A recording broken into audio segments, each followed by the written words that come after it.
Okay, so it looks like I'm live. So I'm going to be discussing a topic which seems to be a confusing topic for many, which is basically the difference between germ and terrain theory, and what it's all about.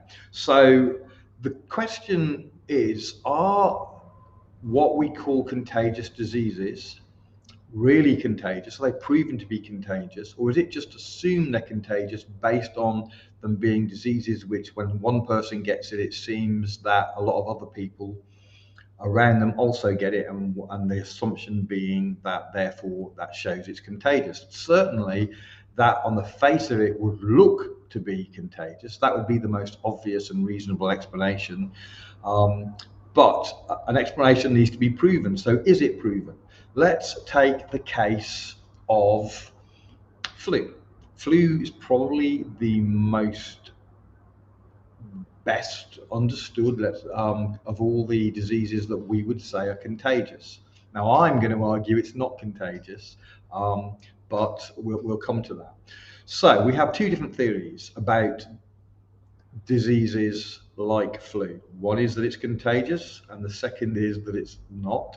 There's something else going on, and there's a whole explanation to that. So we're going to start off by asking ourselves where is or what is the proof behind the assumption that something like flu is actually contagious.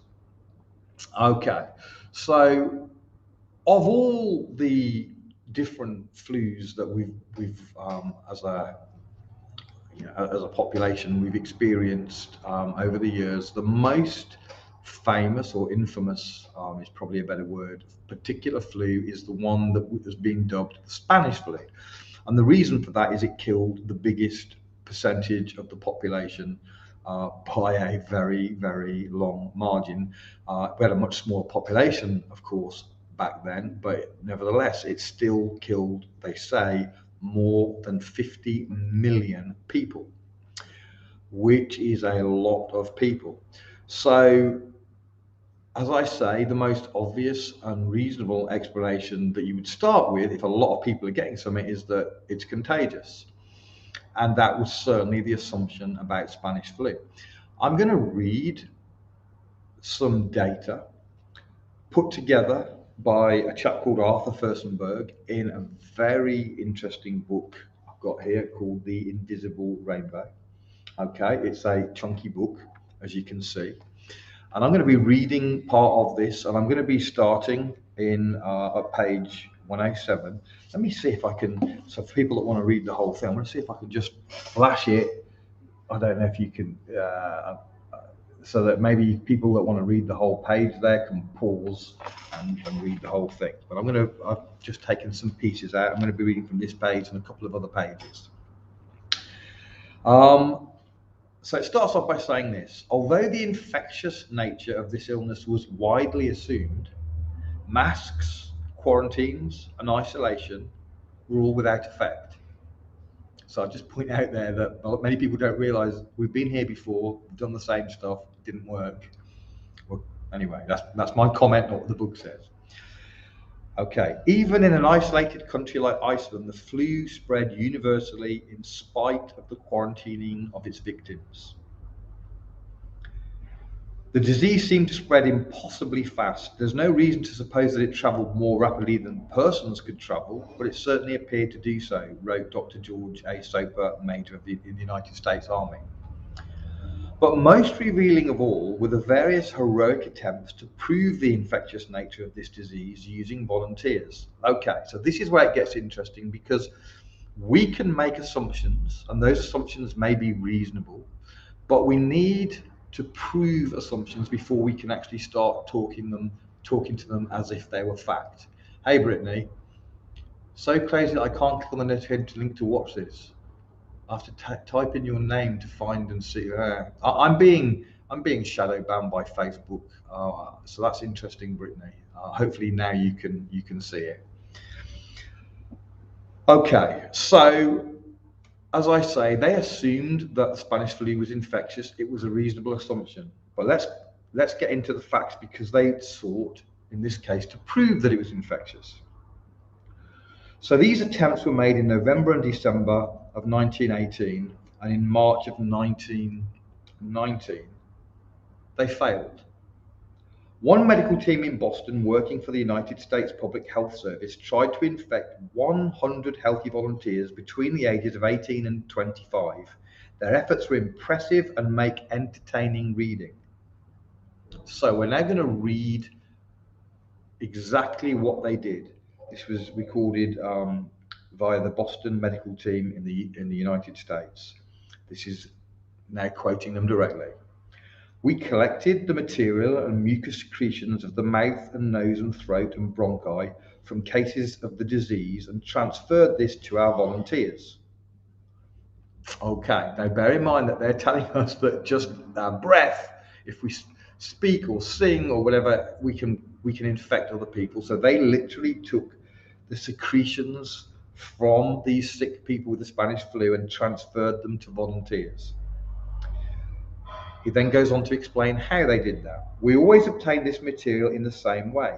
The patient with fever in bed had a large, shallow tray-like arrangement before him or her, and we washed out one nostril with some sterile salt solutions using perhaps 5 cc, which is allowed to run into the tray. And that nostril is blown vigorously into the tray. This is repeated with the other nostril. The patient then gargles with some of the solution. Okay, so they take the mucus stuff from their nose, they've sprayed it into a tray, and then the healthy patient gargles with these secretions. Okay, so next we obtain some bronchial mucus through coughing, and then we swab the mucous surface of each of the nares and also the mucous surface of the throat. Each one of the volunteers received 6 cc of the mixed stuff that I've just described. They received it into each nostril, received it in the throat and on the eye. And when you think that 6 cc in all was used, you'll understand that some of it was swallowed. Okay, so they're transferring the mucus from a sick person with the Spanish flu into the nose, back of the throat, to the eye. None took sick. None. Not one. This doesn't make any sense in the context of it being caused by contagion. In a further experiment with new volunteers and donors, the salt solution was eliminated. And with cotton swabs, the material was transferred directly from nose to nose, throat to throat, using donors in the first, second, and third day of the disease. None of the volunteers who received the material, thus directly transferred from cases, took sick in any way. All of the volunteers received at least 2 and some of them 3 shots, as they expressed it. In a further experiment, 20 cc of blood from each of the 5 sick donors was mixed and injected into each volunteer. So now we have them injecting the blood of the sick people into healthy volunteers. None of them took sick in any way. Then we collected a lot of mucous material from the upper respiratory tract and filtered it through Mandela filters. The filtrate was injected into 10 volunteers, each one receiving 3.5 cc subcutaneously, and none of them took sick in any way. Is this making any sense to you? If you believe terrain theory, it makes total sense. If you believe in germ theory, it doesn't make any sense at all. Then a further attempt was made to transfer the disease in the natural way, using fresh volunteers and donors. The volunteers were led up to the bedside of the patient. He was introduced. He sat down alongside the bed of the patient. They shook hands, and by instructions, he got as close as he conveniently could, and they talked for 5 minutes. At the end of the 5 minutes, the patient breathed out as hard as he could, while the volunteer, muzzle to muzzle, in accordance with his instructions, about 2 inches between the two, received this expired breath, and at the same time was breathing in as the patient breathed out. I hope you can picture that, because it's hard to imagine a more effective way of getting whatever's in their breath into you than being face to face, 2 inches apart, breathing deeply in as they breathe out into your face. After they'd done this 5 times, the patient coughed directly into the face of the volunteer, face to face, 5 different times. Then he moved to the next patient whom we'd selected and repeated this and so on until this volunteer had had some sort of this volunteer had had that sort of contact with 10 different cases of influenza. So they'd done it 10 times, 5 minutes each time, to 10 different people with Spanish flu, 2 inches from their face, breathing, coughing, etc. None of them took sick in any way. This should be like a bomb to you if you don't know that these things have been done. We entered the outbreak with a notion that we knew the cause of the disease, and we were quite sure we knew how it was transmitted from person to person.